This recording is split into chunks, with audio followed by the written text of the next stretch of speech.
Dear friends, good morning, good afternoon, or good evening, depending on where in the world you are connected from to join us.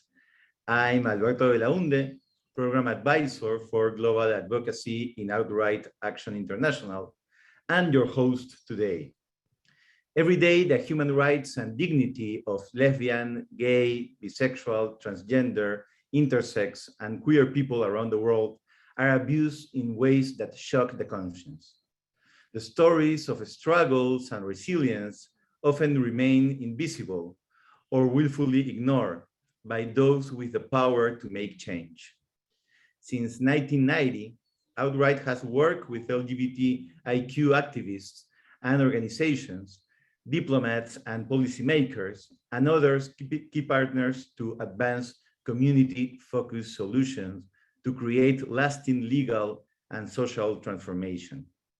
Together, we combat the systemic violence, persecution, and discrimination that LGBTIQ people face around the world.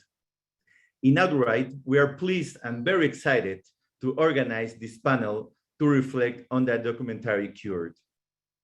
Cured illuminates a pivotal yet largely unknown chapter in the struggle for LGBTIQ equality, that campaign that led the American Psychiatric Association to remove homosexuality from its manual of mental illnesses. Before this momentous 1973 decision, the medical establishment viewed every gay and lesbian person as diseased and in need of a cure. Business and government use the mental illness classification to justify discrimination and bigotry.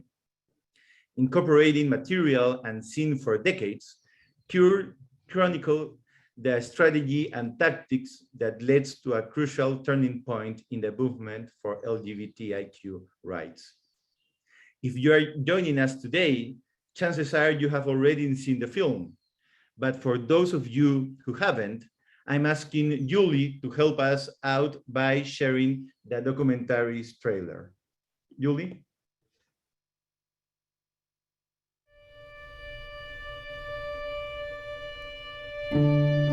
If you were gay in those days, you were diagnosed as suffering from a mental disorder. Like so many people in my generation, I went to psychoanalysis to be cured. These are some of the methods doctors employ to cure homosexuality: electroshock therapy, hysterectomies on lesbians, castrations of gay men. People use psychiatry as a reason to discriminate. Apart from the discrimination against us, it gave us a horrible image of ourselves. In the early 1970s, there was this growing rebellion against psychiatry, and we wanted to remove homosexuality from the Diagnostic and Statistical Manual. The body of knowledge which claims sickness for homosexuality has to be challenged. We could not expect our civil rights as long as we were burdened with the sickness label. Maybe it makes you feel good to be able to say that we are sick. Does it make you feel good? The body of medical evidence suggests that it is a mental aberration. There were so many of us that were at the same point. Enough is enough. We're not going to take it anymore. Period. A number of psychiatrists talked about, why don't we organize, we can make an impact. John Fryer took a step as being the first psychiatrist to say, I'm a gay person, but no one recognized him. He represented all the people who were hiding and invisible. The effect was electric. At psychiatric annual meetings, there were demonstrations, if not in fact riots.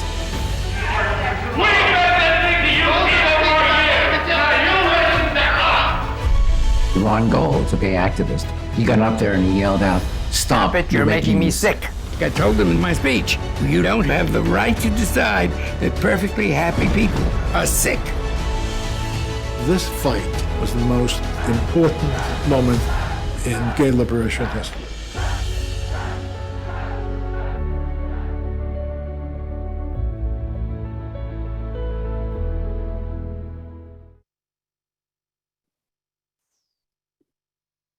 Without further ado, I would like to introduce the wonderful panel that is joining us today.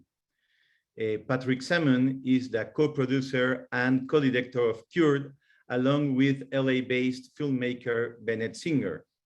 A resident of Washington, D.C., he previously served as creator and executive producer of Codebreaker, an award-winning drama documentary about the life and legacy of gay British codebreaker Alan Turing that reached more than 3 million viewers worldwide. We also have Yvonne Wamari. She's the African Program Officer at Outright Action International based in Kenya. She's a human rights defender from Nairobi with 9 years experience in advocacy, research, and security management. Omar Fatal is psychiatrist, advocate, public health administrator, and community leader. In 2012, he co-founded the Lebanese Medical Association for Sexual Health, LEBMASH, and continues to serve on the organization's board. Alex Hernandez is a Peruvian bisexual activist, researcher, and psychologist with gender studies and a master's degree in neuropsychology. She is the president of Más Igualdad Peru. Thank you all and welcome to this panel. Each of you will have a few initial minutes to reflect on the documentary or your work. And after that, we will invite you to a more relaxed format of conversation, where we will also take questions from the audience. Let's start with Patrick.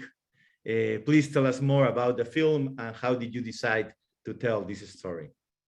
Well, Alberto, thanks for the introduction, and it's wonderful to be with such an esteemed group of people to talk about the film and the issues that everyone is focused on, these critical issues as we try to work for a more just world all across the globe. So, and big thank you to Outright Action for bringing us all together and presenting this film to folks who are interested in learning this important story. And I think one of the things my co-director, Bennett Singer, and I have been so pleasantly surprised that this story has really connected people with people all around the world, not just in the US, even though it's a sort of a focused on a part of the history of the US struggle for LGBT equality. I think the story behind it hopefully is something, well, we've seen that it's resonated with activists all around the globe. And I think at the heart of the story, for those who've seen it, and you get the sense from the trailer, at the heart of this story are the storytellers who made this victory possible. And it's been so humbling for us to be able to highlight the people like Charles Silverstein and Reverend Magora Kennedy and the other people who courageously stepped forward at a time when victory was so far from assured, and they really made such incredible personal sacrifices, whether it, risking their careers, their livelihood, their personal and family relationships in order to step out on the front lines and fight for this important cause. And from the beginning, Ben and I were really focused on making sure that the outcome didn't seem inevitable. Too often when you look back at history, it might be easy to presume a certain outcome was destined to happen.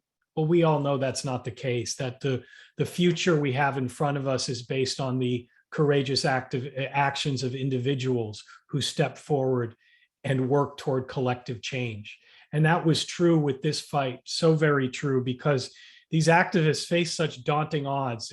Historians told us probably about 95% of APA members at the time in the early 70s would have thought that homosexuality is a mental illness.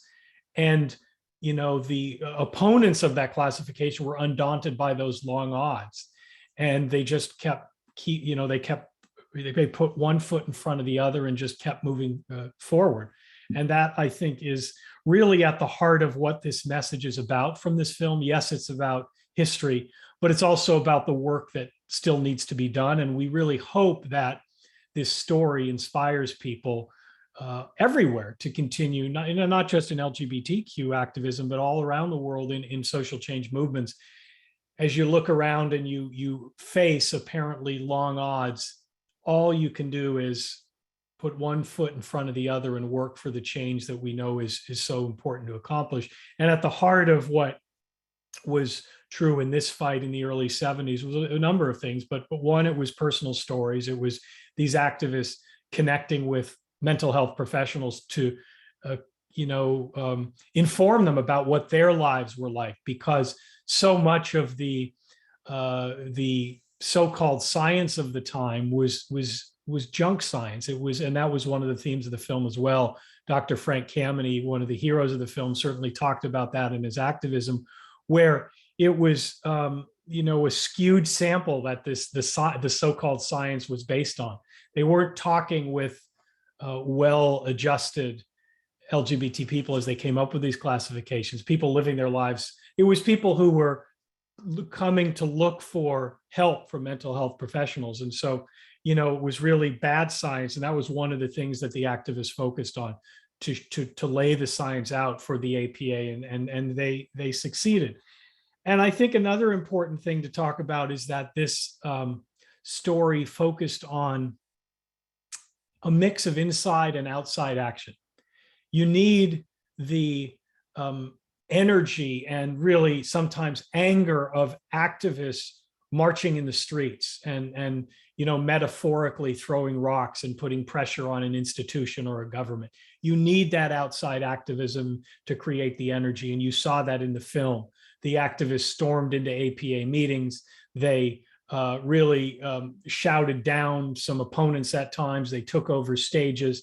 And that was so critical to put a spotlight on this, but also to motivate others to work for the change that they were trying to create. So you needed that outside activism and energy, but then you also needed to transform that outside energy into action from the inside. And that's where people like Dr. Fryer and Dr. Pillard and Dr. Hartman, who knew the bureaucracy of the APA and could transform that energy into change. And oftentimes those insiders and outsiders, as we all know, don't talk to each other. They don't necessarily like each other, but you need those people in different roles trying to bring about the change that's necessary. And we've certainly seen that really in most of these civil rights efforts in the US, whether it be the fight for racial justice or gender equality or LGBT equality. You have that push and pull of the activists from the outside, but you need folks from the inside who are maneuvering the halls of power to figure out how to actually bring that change about. So it's an important lessons that I think we can take from this film, and we really hope that the story and the people in this film continue to inspire the people working in the trenches today to push for the change that's so necessary. Thank you so much, Patrick, for your thoughts. And now, I don't know if Omar, do you want to go next? Yeah, definitely. Thank you for having me, and thank you, Patrick, and thank you for making the film in the first place. I still remember the very first email that, when you were working on it, I knew that this is a very important documentary and very needed, and I still get goosebumps every time I watch the trailer. I've seen it many times.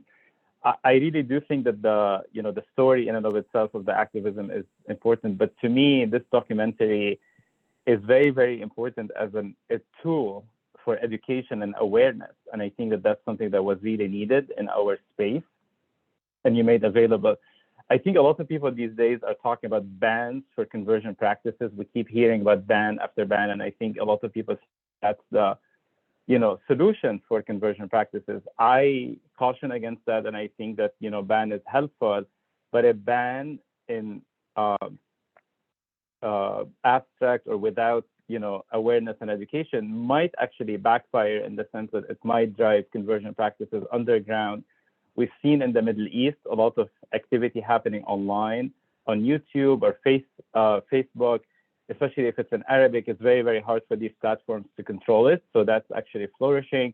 We know reports from the United States, people getting therapy in Canada when it was banned in the US and it wasn't banned in Canada yet. So conversion practices have a way of prevailing if we don't really address the root. And the root is the driver of that. And I think that that's what you address very nicely in this documentary when you talk about the junk science. I think the importance is we're telling the story and we're explaining how did this come about, right? We're saying that this wasn't just like they woke up one morning and decided we're going to remove something.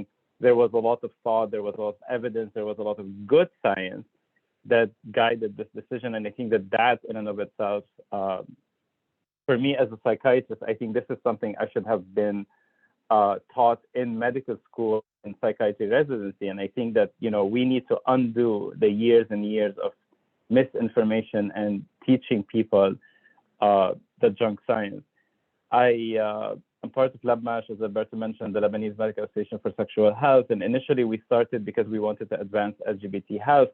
We found ourselves really working on mental health and conversion practices because there was so much need. And this is important. Alberto, you said that the other day. This is not something from the past.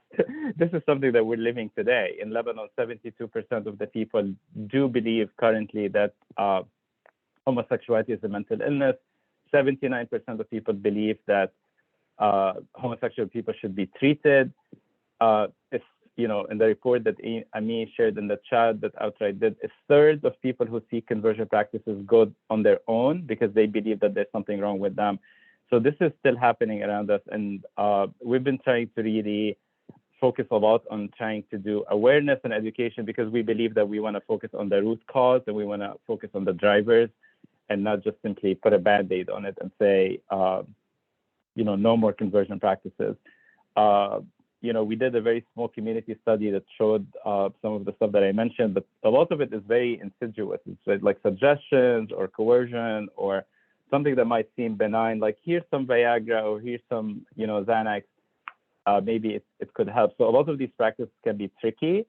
But the most important thing that we found in our work is that, the road to hell is paved with good intentions. A lot of the intentions are good in the sense that they're trying to help or based on misinformation and misconceptions and bad science, like Patrick mentioned. And I think that I really do believe in training and in awareness and education. And we've seen it with our own eyes that when you train people and when you help them understand the science, they do change their behavior. And I think that there's a lot of hope in that.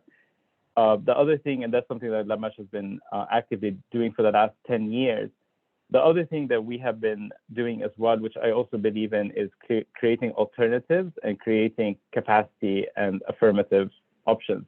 So I think a lot of the energy could be spent on, focusing on what's happening or banning it or maybe complaining about it or objecting to it, but also maybe we should spend some energy creating alternatives and building capacity by training people in being affirmative providers or encouraging people and really society in general to be more welcoming of LGBTQ individuals so that they are feeling more comfortable in their own skin and with their own identity and they don't have to seek these practices anymore. And two things that LabMash did under that bucket. One is an online directory of LGBTQ affirmative providers, and we keep on doing both simultaneously, training people so that they're more affirmative and then listing them so LGBTQ people can access them. But we're also branching out into non-medical providers. So we actually did recently a project that lists all the LGBTQ welcoming resources. It doesn't have to be healthcare only, whether it's life-saving or life-enhancing. So we're encouraging people to be accepted, feel accepted, and be in spaces that accept them and welcome them. I have not been keeping track of time, but I have a feeling that I'm probably at time. So yeah, thank you for having me again, and I'm looking forward to the discussion. Thank you, Omar. And Alex, your thoughts? You well, wow, for this documentary. It really got me thinking about the time when I was studying psychology. So well, first I wanted to thank Right International and of course Alberto de Belaunde, and of course the journalist, the director of Cured. Like Alberto said, I'm currently coordinator of Más Igualdad Peru. My pronouns are she and they. Very proud bisexual person. I don't know if you know much about Peru or the Peruvian context, but our country has a history of political instability and conservatism. So it, of course, impacts populations in vulnerable situations like most LGBTQI plus people are. And because we are a profoundly conservative country, this puts even more weight on the fight for the recognition of our lives and our rights. This means that we're invisible, and invisibility is one of the main issues that we face. We're invisible in research, we are invisible in policies. Like in most fundamentalist societies, we are often used to discredit politicians or as shows. So despite that, the LGBT movement in Peru has grown a lot in the recent years, and we have started to collect our own data to use in advocacy and to build us a space in society. And it's in this context that in 2019, our organization decided to focus on mental health. And so we launched the very first research on the subject, because we didn't have, like I said, we are invisible in policies, we are invisible in science. So we launched this research. We didn't know what we were going to find, but we included conversion practices as an important question. We thought that it was important to understand if it was happening in a country, where they occur, what age, and what was impact in health, in mental health, in the life projects of people. So, of course, we knew this was happening. We always have a friend or a personal history of conversion therapies, but we did not have any data to report and seek for any change in policy. So currently we don't have any legislation, protocol, or policy that prevents or tries to ban these practices. So it was really important for us to try to document and systematize this information, to present it to authorities and try to build an advocacy to try to have a ban on these conversion therapies or other alternatives to the treatment of LGBTQ plus people, like the affirmative approach. So the information we gather show that almost 40% of the sample had experienced this type of violence. 40% of the sample was once taken or went to seek changes in their sexual orientation or gender identity. And of course, this number shocked us as we were analyzing the information, 40%.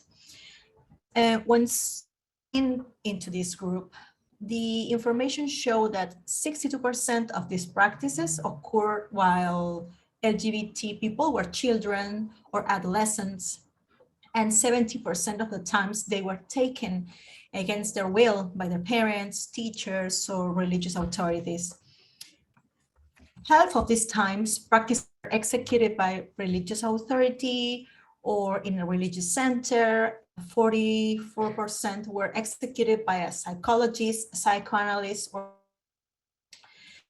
and the conversion and the practices consisted mostly in what were therapeutic techniques, like conversation techniques, that are influenced by the religious speech of sin, salvation, but also hormonal and pharmacologic treatments.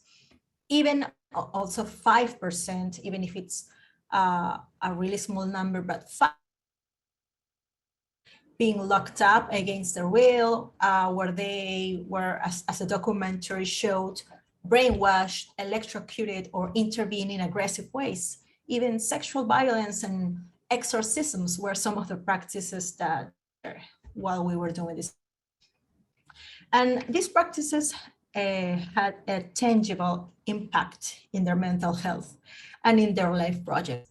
First, we detected that the people that went through these practices reported more mental health issues like depression and suicidal ideas because they were experienced as trauma, violence. We found a statistical and significant association between having suffered from conversion practices and showing post-traumatic stress disorder. So it was perceived and it was felt as a traumatic experience. And well, conversion practices are still occurring in Peru with complete impunity, and our research showed that it is also putting people at risk, especially children and LGBTI youth.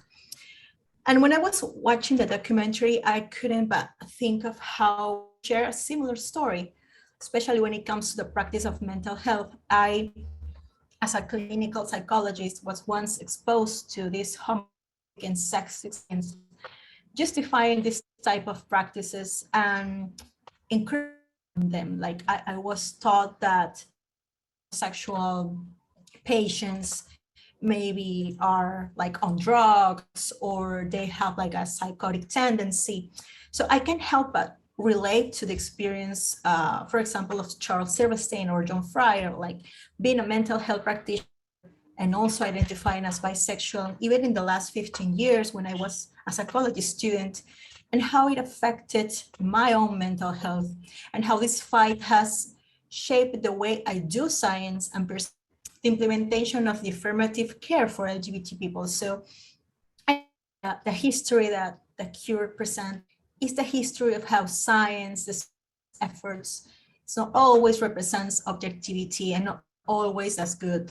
And sadly, it also reminds me that of how today, some of mental health students are taught about our community and how our supposedly representatives of the Psychology Board of Peru still neglect their responsibility by denying and speaking up about the pseudoscientific and violent nature that these practices have.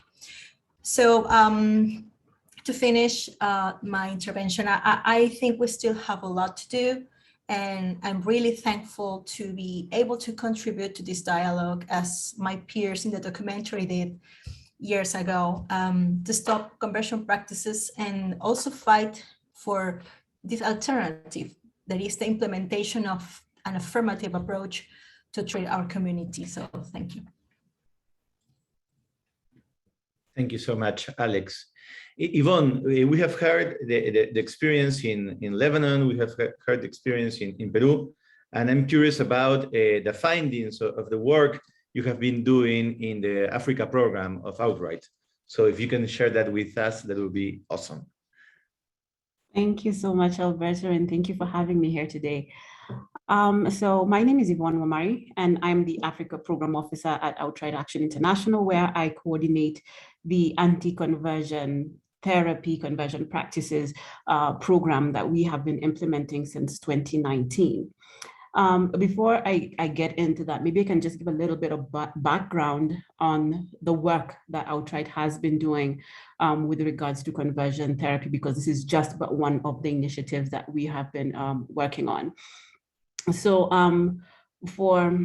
since 2019, actually, Outright has been actively involved in work challenging conversion practices globally. And this has been primarily based on the fact that, these practices are in no way, shape, or form a form of therapy. And instead, these practices range in various levels from physical to psychological abuse and are harmful to the survivors. It violates their privacy, dignity, and the very essence of the individual, and causes irreparable harm. So basing a lot of our work on that, we carried out a number of initiatives to challenge these harmful practices. In 2019, we issued a landmark report that was led by my colleague, Ami Bishop. This was Harmful Treatment, which is the global research on so-called conversion therapy. And this shared findings on the global nature, extent of conversion practices. And our findings provided a global snapshot of what is known as conversion therapy around the world, including the most vulnerable individuals who are exposed to this, the factors leading up to this harmful practices, the perpetrators, the drivers of these harmful practices. In this research, we interviewed like 500 respondents from 80 countries. And we also carried out in-depth interviews with survivors. It was 19 people from 11 countries. During this time is when we also commenced the program in Africa, but I'll park that for now and just talk a little bit about our other initiative that we have carried out, which was called the Global Experts Meetings and Regional Experts Meetings on Pathways for the Eradication of Conversion Practices. And these were held in March of 2021, where Outright convened 2 meetings. It was one Asia Regional Experts meeting, and then there was a Global Experts meeting on pathways to eradicate conversion practices. This was essentially bringing together experts to develop strategies on how we can challenge these harmful practices at a global level. In September of the same year, we held an Africa experts meeting, and these convenings brought together LGBTQ activists, SOGI Changer for survivors, lawyers, medical mental health practitioners, faith leaders, human rights experts from various countries. 109 participants and from 40 different countries that came together. There was a number of outputs from those convenings, and those can be shared later with those who are present. Back to 2019, where we commenced the Africa program, and we, together with local, like national-based LGBTQ organizations in Kenya, Nigeria, and South Africa, embarked on a project to build a body of knowledge on conversion practices in these 3 countries. And this is essentially so that we could inform advocacy efforts towards eradication of conversion practices in all its forms in Africa. So one of the findings from the global report is that, though conversion practices have been well documented, especially in the Western countries, no actual in-depth study has been carried out to characterize the nature and extent of these practices in African countries. So we didn't have that data.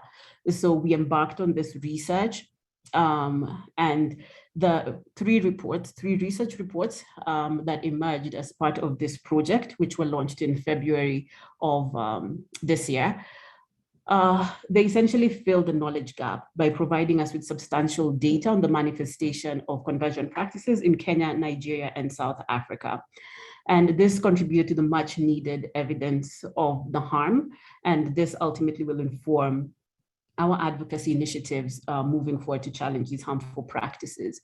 So some of the findings from the report, well, 3 reports, that's a whole lot of data, a whole lot of information to share. So I'll just share with you briefly some of the cross-cutting findings from these reports. So a total of 2,970 LGBTQ respondents from the 3 countries were surveyed, and more than half of these respondents indicated that they had undergone some form of conversion practices. And these practices took on various forms. So the cross-cutting forms that were identified in all 3 countries included the talk therapy, we had exorcisms, drinking of herbs, corrective rape, and other forms of sexual assaults. Then there was beatings, and there's prayers and laying of hands for healing. Those were some of the forms that were mentioned, but it was also something that also came out was the fact that several forms of these conversion practices are usually combined in an effort to change the identity of or sexual orientation of a person. So this is either done simultaneously or over a period of time. And as a result, most of the respondents in the survey indicated that they endured more than one form of conversion practices. And as this happens, these practices also increase in intensity. So from the moment of discovery, so it could probably start with, talks and conversations. And when the change that people want to see is not happening, then you find that these escalate into more aggressive and more violent forms of conversion practices. Often these are perpetrated over a long period of time to ensure that the change actually occurs. And they usually do not end until either the victim affirms that they have been changed and are now heterosexual, or they ultimately leave that space to ensure their physical and mental safety. So religious leaders, mental health practitioners, and interestingly, family members were found to be the main perpetrators of conversion practices. What is most interesting, and that we found this across all the research, is that as much as we have the perpetrators, and most people are actually forced into going through these practices, there were actually individuals who sought out these practices. And in South Africa, that was like 30% of the respondents. In Nigeria, it was 23%. And in Kenya, I think it was about 14% of the respondents who actually sought out these practices. And that just speaks to, the level of like internalized homophobia and that need to conform. I think the last bit that I will share is that these practices have had a very, very negative impact on the survivors of these harmful practices. They mentioned physical and mental health issues, and mentioned that they were suffering from, depression, social anxiety, substance abuse, and actually also attempts at suicide. So there's a lot of mental health issues that were triggered by these harmful practices.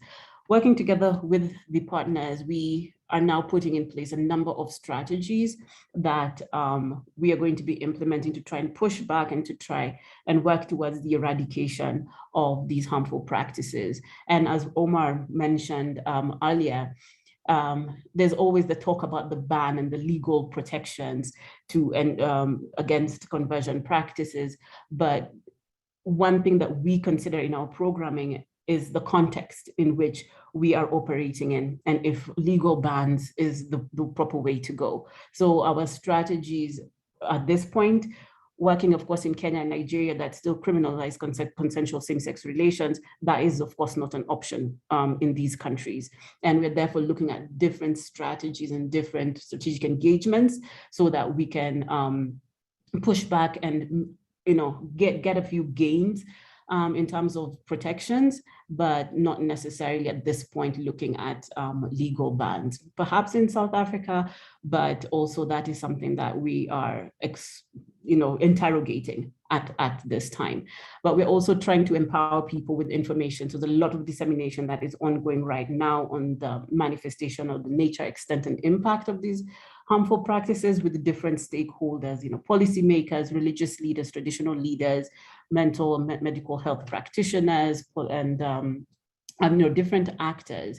We're also empowering people with skills and knowledge, and through the development of toolkits that can be used by different actors for advocacy or by survivors in one way, shape, or form to ensure their safety and security through this advocacy process. We continue, of course, documentation of these cases and also offering emergency response mechanisms at national level. And these are mostly offered by our local partners to be able to remove victims of these harmful practices from the spaces that they occupy and offer them the safe spaces. So I stop there for now. Thank you so much, Yvonne. And now, well, actually, we have a question here from Diego, and he was asking to Patrick, of course, how did you do the research to obtain the audiovisual material shown in the documentary? Because that's one of the most impressive things in the film, is that you have so much good historical material. I was thinking in the Peruvian experience, it will be so hard to get that kind of testimonies, but also the footage of some of these historical moments. So tell us more about the backstage research for this.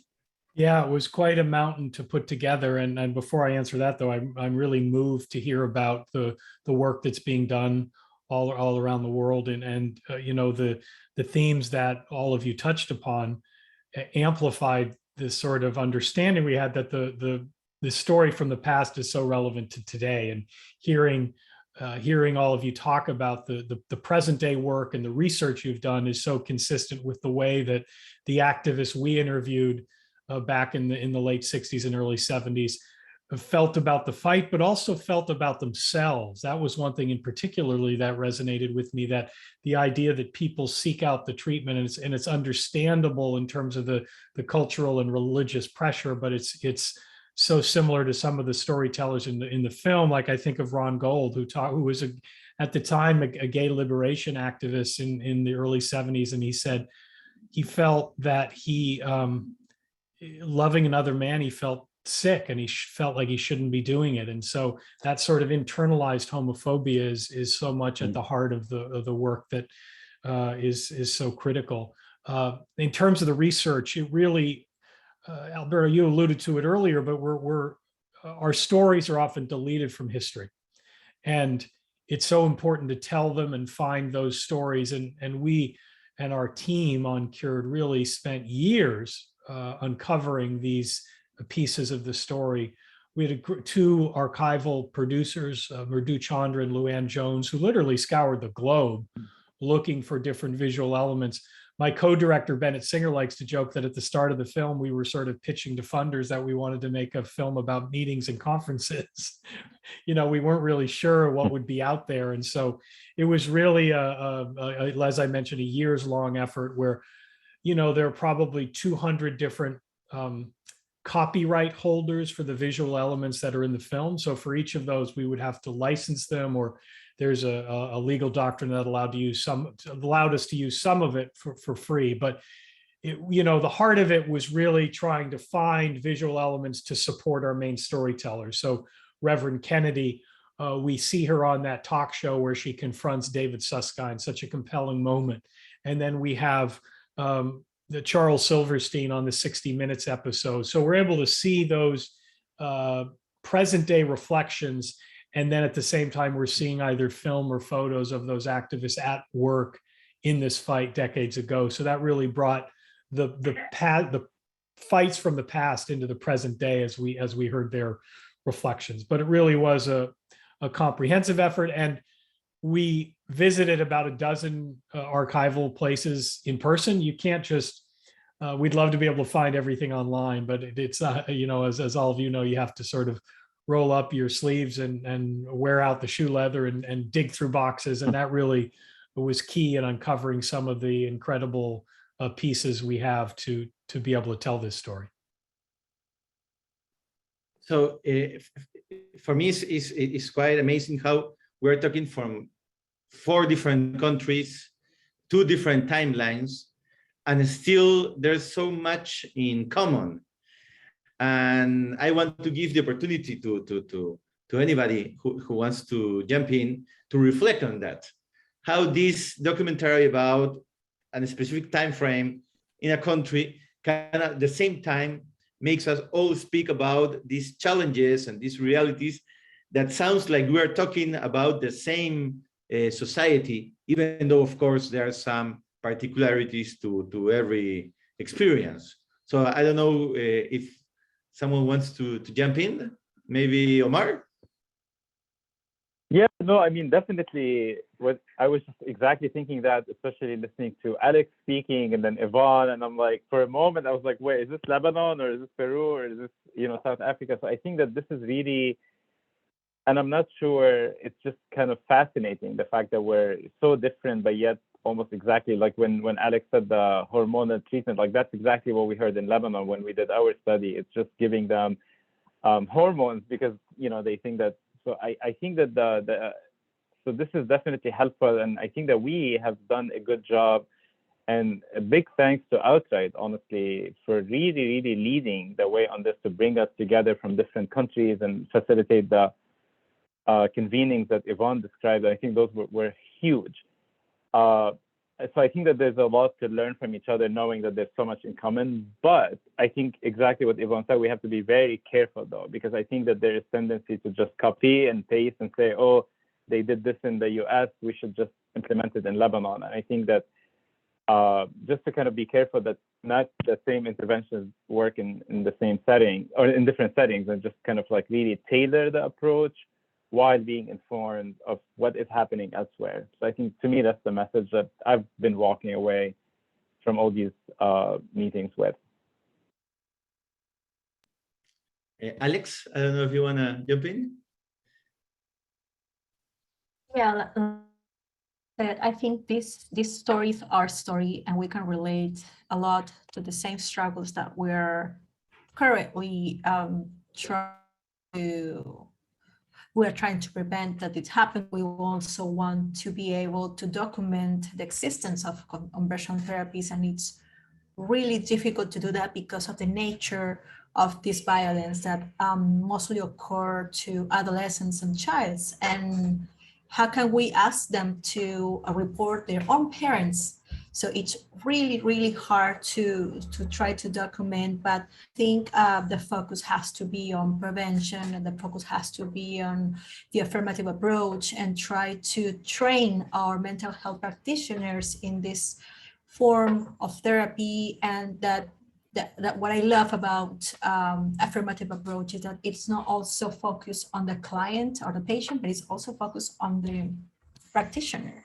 You have to challenge your ideas. You have to challenge your previous training that you had. So I think this conversation has to focus on that.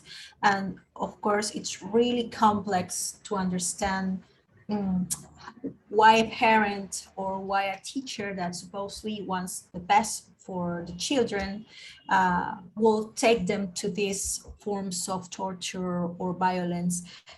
So the whole nature of this thing has to do with how we raise the things that we have received from society. So I think we have to shift the narrative, not to also, of course, condone this practice, but to prevent them through affirmative approaches. What are your thoughts, Yvonne? You know, I think for me, like watching the documentary and listening to these narratives and the statistics and the data that I shared in the different platforms here as well, is that, you know, and I don't know if I'm going to say this word correctly, depathologization, you know, this documentary really gives us a deeper understanding and appreciation for the gains that have been made. But then we still have to be cognizant of the fact that despite the fact that those gains have been made, the perceptions of LGBTQ identities as disorders still persist. And these efforts to change or convert people still continues to happen. And in the advocacy work that we are doing at the national level, at the regional level, we leverage on these gains that have been made within the medical and mental health field. That, and of course, you know, the ethical responsibility for these practitioners that these practitioners have to uphold. And these are some of the things that we leverage on to try and, you know, push the needle and to try and get them to better understand the impact, so that they can actually work with us to push to challenge these harmful practices. Again, from the documentary, another thing that stood out really for me was, and also through this discussion, is the strategies, the advocacy strategies that exist, and that really pretty much cross-cutting in terms of, like, you know, the organization having to be organized, and, you know, the issues around critical mass, and, you know, the engagement at the various levels, having, you know, the influential and powerful voices that sort of like legitimize our arguments and so forth. And you see, those are some of the strategies that we also employ at this level. There was a statement that was made in the documentary. It was something like, you know, the government sees us as criminals, health professionals see us as having an illness, and religious leaders see us as sinful. And that reflects the African context, where, you know, consensual same-sex relations are still criminalized in most of the African countries. The way of life in Africa is deeply rooted in religion. and culture. So we have these conservative religious ideologies and traditional and cultural or family values that provide really a fertile ground for conversion practices. The discussions and the documentary really resonates with us in Africa and the work that we are doing. One last point actually was the role of survivors also. And also that came out in the documentary, and also through the engagements that we have had is, the need to humanize the voice, the need to be able to humanize the impact that these practices have on LGBTIQ lives. I'm going to stop there. Thank you, Yvonne. We'll still have time for a quick round. And I wanted to take this to a more personal level.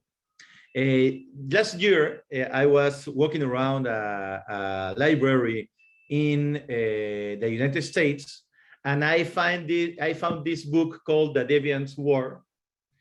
And it was the first time in my life that I read about Frank Kameni, a really important gay activist from the 60s and 70s, and actually is one of the activists that we see in Cure.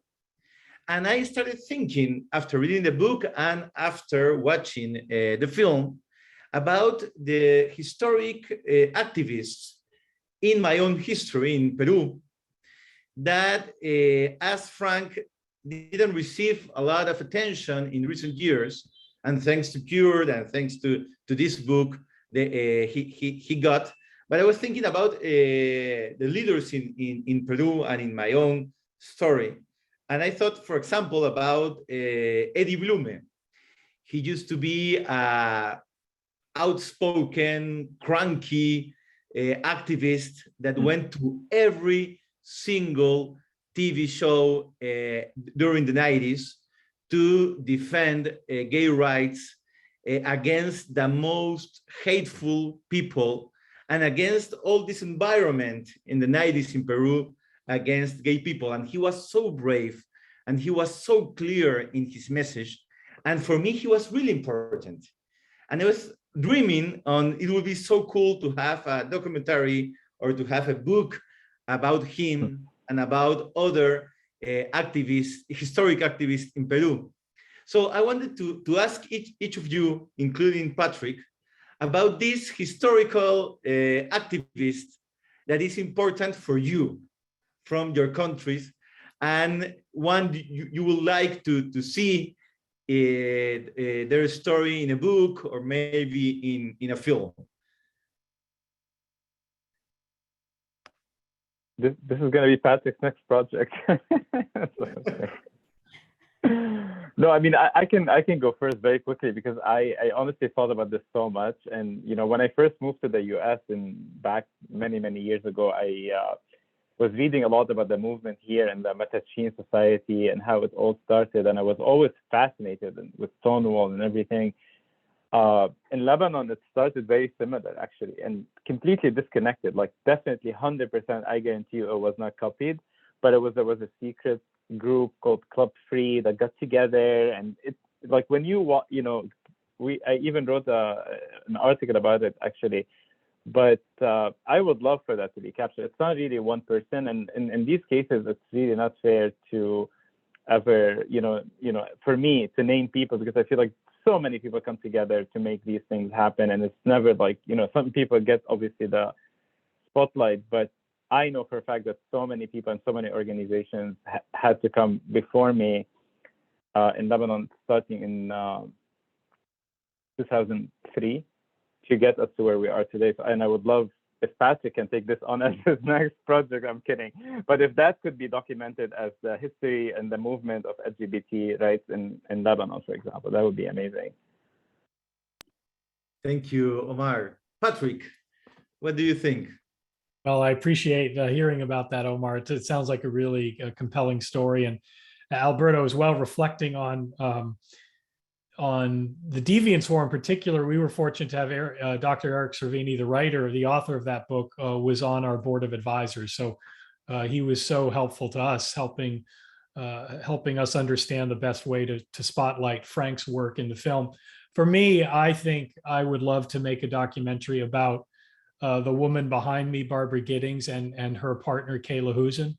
They worked alongside Frank Kameni, and they faced a lot of sexism from the movement. They wanted to be involved and to be leaders, and they fought for the ability to do that. And one of the great highlights of my life was becoming friends with Kayla Husen back in 2015 when I met her, and she had really never done interviews before with filmmakers. She, when Barbara was alive, she was sort of the public face. You get that sense from the photo behind me.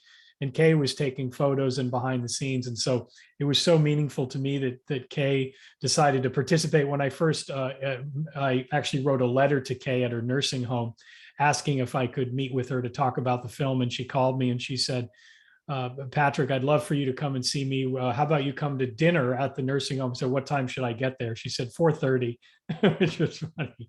But anyway, she became a dear friend, and it was so sad that she passed away last year. But these two women were such trailblazers in the movement and really inspiring to me, and definitely deserve a film about their lives and their activism and how they changed the world.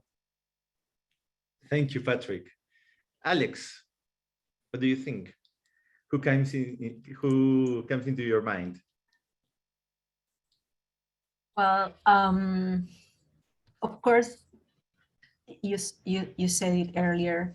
There is so much about the history of activists that have been before me, before us, and that has inspired all these fights. So I would love to see more about this struggle with mental health as a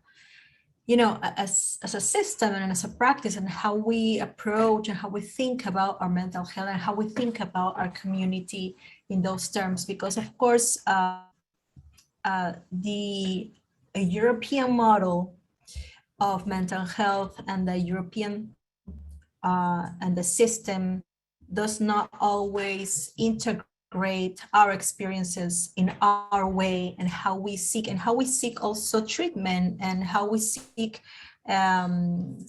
self-care. So I think we have a lot more to understand. And I think what is important is that we have more women and LGBT scientists doing mental health. That is how, and also it's in the documentary, that is how these things started to change, because we created this change. We started talking about our experiences, and also as scientists. So we'll love to see more about that, and keep trying to make a network maybe of psychologists and mental health practitioners in every side of the world that we can start talking about this. So I love having this opportunity to talk about this, share something that we've been doing here in Peru.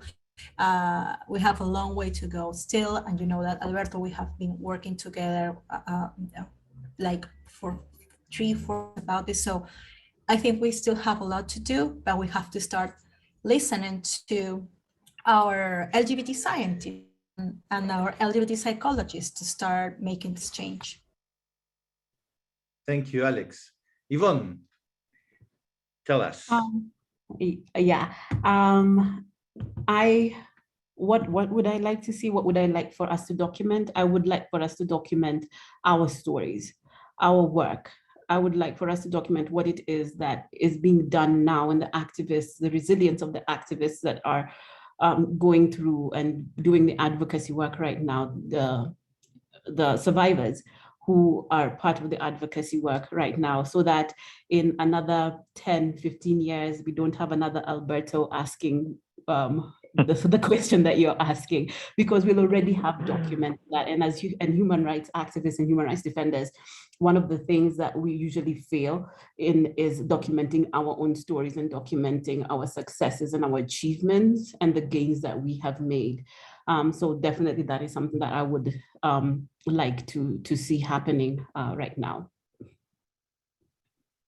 Thank you, Yvonne. That's all the time we have for today. I thank the panelists for their participation, and of course, the creators of Cured for giving us such an inspiring and necessary story.